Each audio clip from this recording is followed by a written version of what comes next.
Hey guys, how's it going? Kripparrian here, coming at you with a late video, but I had to see the card reveal so I could do the card review, which is this video for you guys. So I hope you guys appreciate it. Things are starting to hype up pretty hard right now for the upcoming Rastakhan Hearthstone expansion, and in today's big card reveal stream that Blizzard put on for us, they highlighted kind of like the full package of one of the Alohas, and it was the Mage Aloha. So instead of kind of seeing fragmented synergistic options, we got to see the whole thing at once, and well, it's a bit more exciting when we see it that way because we can actually use our imagination and without having to stretch it too much, honestly. Alright, so let's kick it off. First off, we had a few one-of random cards, and some of them are pretty interesting.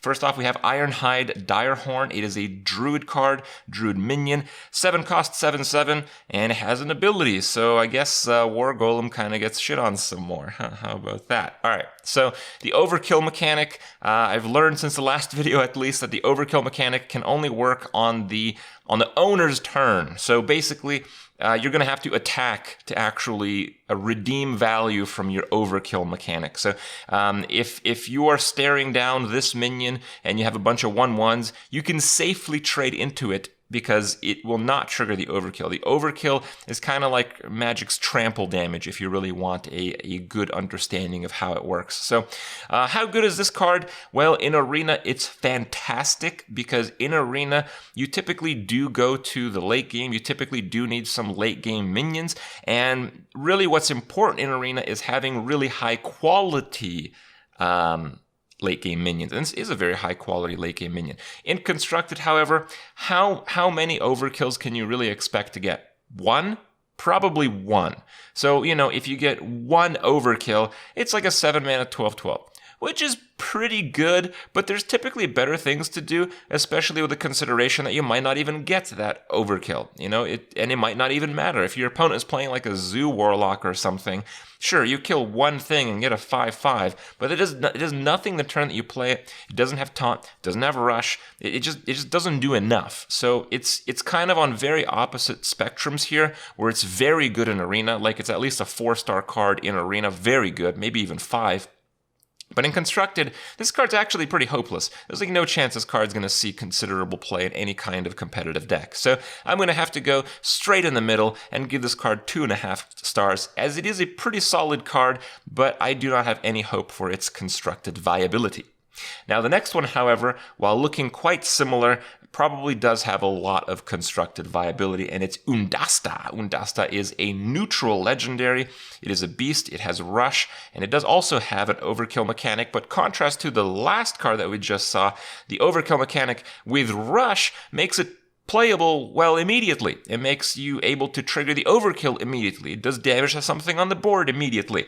And if you have some notable beasts in hand, well, it can even, you know, kind of cascade into some of what those things can do. And, you know, you can pretty quickly imagine what beasts are available right now in the game. Yeah, you can play Hunter and get a Crush out. Yeah, you can get like a, you know, some really gigantic Taunt beast out. There's some options in the game right now, but the real consideration is for the upcoming signature legendary class cards, the Alohas or whatever. They said on stream that almost all of them are beasts. I mean, we haven't seen that many, but so far all the ones that we've seen are beasts. So if you take a look at this card and play it perhaps in Paladin, the 25 mana requirement that originally happens to the Paladin Aloha might really not seem that intimidating anymore. You can Undasta it out, and you can get a considerable board push as a result of doing that. So Undasta has a lot of flexibility.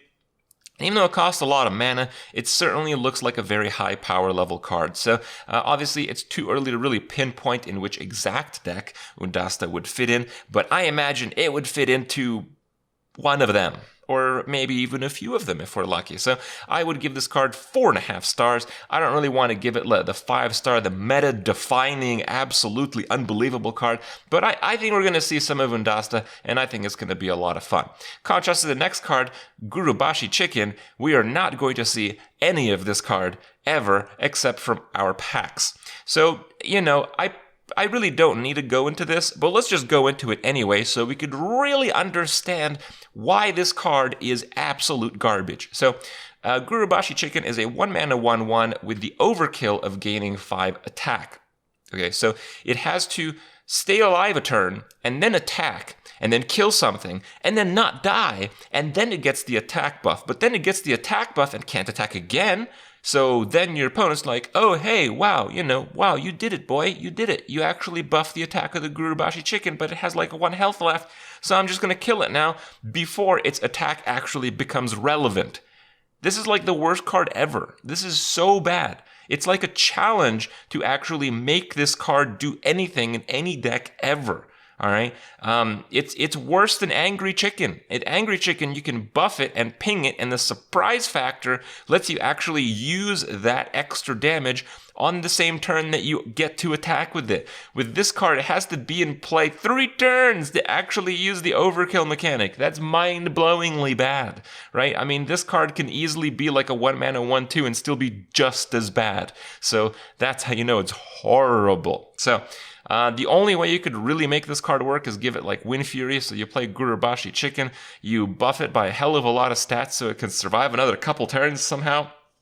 And then you give it Wind Fury, so on the next turn you can not only overkill something, but then you can utilize that attack on the follow-up attack on the same turn. Wow, right? Wow, we broke the meta. I know, right?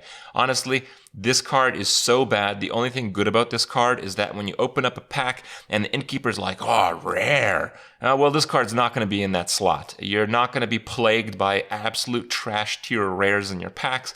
It's just going to take up the common slot. And if you're like me and you open more than, I don't know, like 5 packs, the commons are going to get overflowed anyway. So it's very much whatever. But this is the ultimate shitter pack filler. And yes, it is honestly... When we kind of adapted the star system, I kind of wanted to go from 1-star to 5-star, but we're going to make an exception. We're going to give Gurubashi Chicken 0 stars, because 0 stars means it has 0 chance of it being good anywhere ever. So there you go. All right, cool. Next up, we have a new challenger, Paladin spell. So it's kind of like a fair card if you consider the Paladin lower where you want to play large Paladin spells so you can actually get discounts on it. It kind of puts it into perspective, and it has some hope of constructed viability, though I would say not a lot. It's pretty similar to Free from Amber, but Free from Amber was a decent bit different because priests generally have shittier minions, and priests have options to actually, search for some of the spells that they need, so having like that toolbox is very valuable. With Paladin, you don't really have much of that. Here you get a discovered 6-drop with Taunt and Divine Shield, but it's actually a bit more restrictive than you think because you don't really want to pick minions that already have Taunt and or Divine Shield. Like if you pick like a Sunwalker, the second part doesn't actually do anything. So, while Sunwalker's arguably an okay 7-drop, it's really not like constructed competitive, so that's why the synergy really, really has to carry this card in constructed, and I have doubts that it will. In Arena, it is a pretty fair card. It's just that a lot of 6-drops kind of struggle to match up with like, the 8-drops of the world. So I think it's just pretty good. I would give this card 2.5 stars again. Pretty good in Arena, and some outside chance of seeing play in like a synergistic Paladin deck, Control Paladin, revolving around the Aloha. Not crazy, but not awful. Next up, we have Zentyr Shaman Legendary, 3-mana 1/3. Stats are obviously bad, but clearly you don't play this card because of the stats. And I was watching the stream when they were doing the reveal, and people are like, "Oh wow, you can lightning bolt something, and you get 3 lightning bolts." And yes, you do overload for the triple value because you're actually casting these spells. And you target one thing, and it targets the things beside that one thing. So you get to triple your value from some of your spells. You can get lightning bolts, sure. You can get 3 hexes. Wow, that's crazy. It's okay, honestly. And oh man, you can maybe even do like the damage card that heals you to heal 3 times. Yeah, I guess that's pretty good, sure. But really what I've learned in Hearthstone over the years is that it's the proactive, it's the OTK, it's the damage combos that really, really separate the good cards from the great cards. And if we use our imagination just a little bit, you guys can see where I'm coming from here. With Zentyr, one of the best cards I can think of using is actually Rockbiter, because if you have like 3 crappy totems in play that do no damage, if you play 1 Rockbiter on the one in the middle, Zentyr can turn that 3 damage Rockbiter into a 9 damage Rockbiter, boys. 9 damage Rockbiter. And you know what? Maybe you have 2 Rockbiters. You can turn that 6 damage Rockbiter into an 18 damage Rockbiter set. Not only that, it synergizes pretty well with Electra. You can actually do Zentyr and then Electra and then Rockbiter, and you can give yourself 27 damage. How about Wind Fury? Wind Fury is pretty interesting. If actually you had a Rockbiter, a Wind Fury, and either a second Rockbiter or Electra to double up on the first Rockbiter, you could do essentially Rockbiter, Wind Fury on 3 totems that start with 0 attack, and literally kill your opponent from 30 health. That's pretty good. This is like above Bloodlust. And yeah, Bloodlust is not in every Shaman deck, and yes, it requires some more combo pieces, but it's this type of mechanic that typically is what's required to make cards stand out and make them viable in the constructed format. So I think it's a pretty solid arena card. Getting that like super removal value, it's pretty good. It's like a 3-star-ish arena card. But in constructed, I actually think it's unlikely that it's going to be meta defining, but it's possible. And the fact that it's possible, Zentyr gets a 4-star rating, boys. Waterboy is our next card. Again, when the stream was happening, when the reveal stream was happening, people were like, oh man, Waterboy, wow, combo potentials, wow, so good. I'm going to play this in my OTK, Paladin Death Knight combo deck. And I'm like, what are you talking about? This card sucks. So, you know, the Battlecry, if we use our reading comprehension properly, your hero, your next hero power this turn costs 0. So your next hero power, so just 1, this turn, not next turn, costs 0. But the card costs 2. So it gives you 0 hero power mana acceleration. None. Because it costs 2, and your hero power costs 2, and you can't bank it for next turn. You can't use multiple hero powers. So it's not going to be used that way. It does not aid other combo decks. Not by itself, at least. Maybe there's some kind of new synergistic card that we haven't seen revealed yet. Yeah, that's entirely possible. But by itself, right now, it doesn't do that. The way that you'd actually use Waterboy is if you have a deck that uses hero power a lot, and it's more of a tempo deck, you basically get to play Waterboy in addition to like the hero power. So you basically use up a card and get a 0 mana 2/1 if you would hero power that turn. Is that viable? Yeah, it could be. It could be. With the creation of, the hero power modification guys, Baku and Gen, obviously you'd include Waterboy in an even deck, because it's an even card. But with the creation of those, we've seen decks that can use their hero power a lot that are also tempo decks. Before that was not possible. So there's some chance it'll see play, but I think it's pretty terrible. I'll give it a 2-star rating for Waterboy. Next up, these last 3 cards are all kind of the same Mage Loa package, but let's get started with the Loa itself. It's a 7-mana beast, and the Battlecry, if you've done 8 damage total throughout like the whole game up to this point, you summon Ragnaros the Firelord. Like, the card that was too good to be in the standard set and was put into the Hall of Fame, well, basically he's coming back out of retirement, boys. He's coming back because he just loves Jaina. Just for Jaina. No other classes. Wow, Ragnaros. Seriously. Okay, I guess we'll have to play Mage then. So, it goes without saying that Ragnaros is a good card because he was banned from the format for being too good. So the card is obviously too good if you can get the effect to trigger. It costs 7 mana, which is cheaper than Ragnaros. But, without some kind of hero power assistance, you're not going to do 8 damage worth of hero powering leading up to turn 7. Now, that's possible if you have him in a Baku deck, perhaps, because your hero power will do 2 damage, but you will spend most of the game leading up to turn 7 to do that, so maybe Ragnaros on curve in that stage isn't that good either.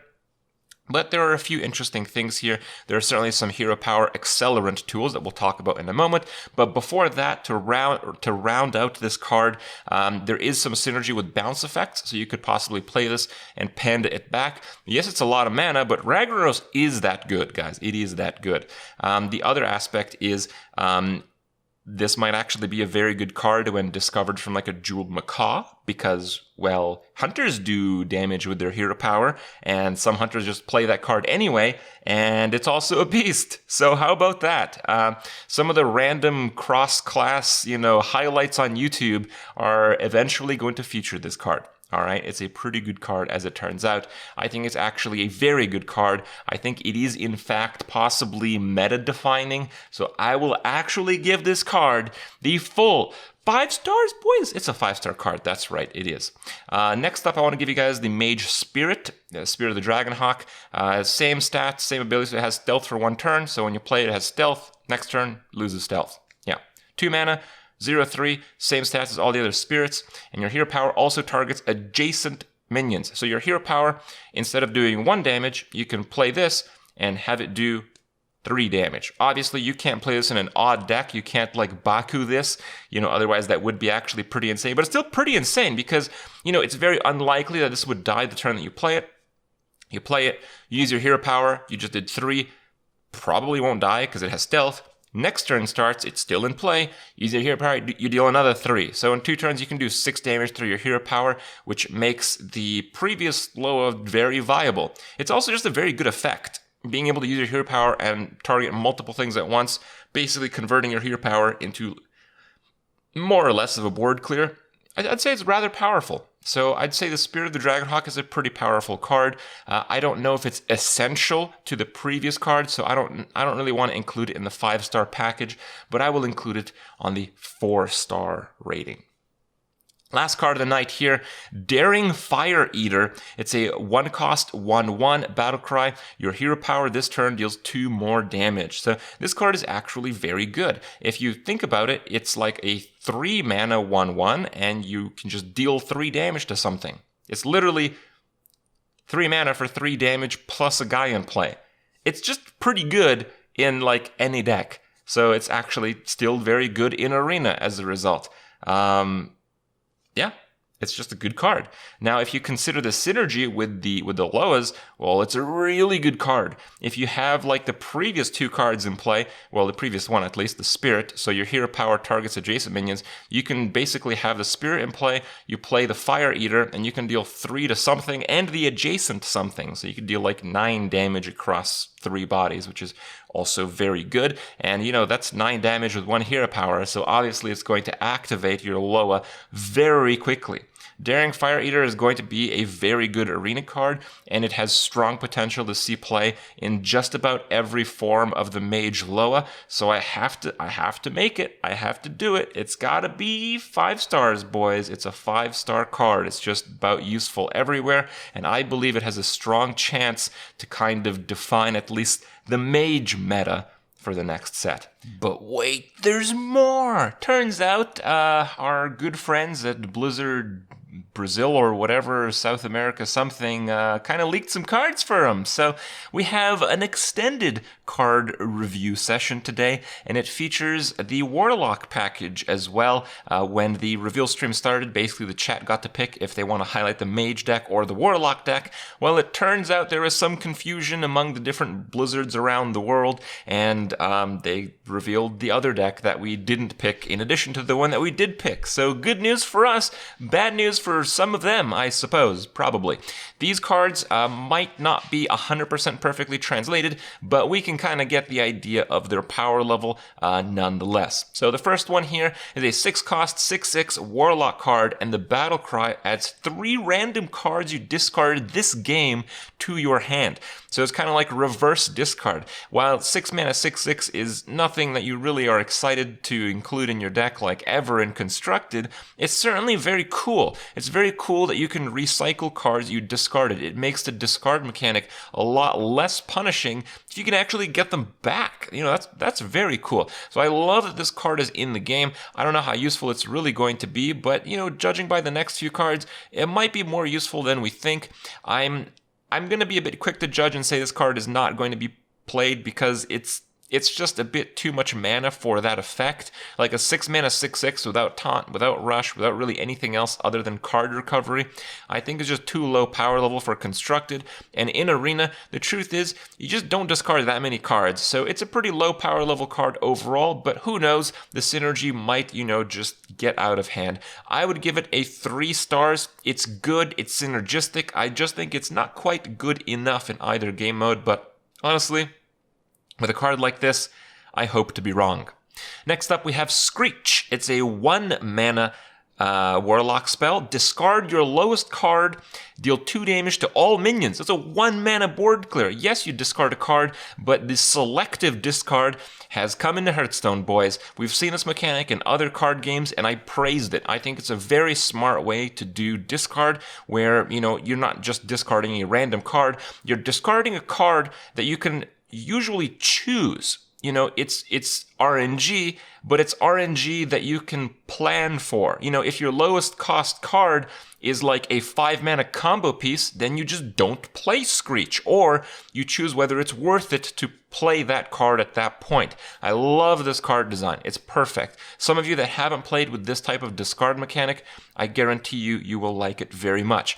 Any kind of board clear that's efficient is incredibly strong in Arena because it gives you an opportunity to clear the board as well as playing something that turn. It gives you that huge kind of game-swinging effect, and that is really how you win games in Arena. It's also how you win games in Constructed, but to a lesser degree because sometimes combos, direct damage kind of, overlaps over that sometimes. So I think even though it's a very good card in Constructed, it's probably a better card in Arena than it is in Constructed. Nonetheless, it's a very good Constructed card. We have more discard mechanics, and you guys will see shortly the Warlock Aloha kind of encourages that, more or less.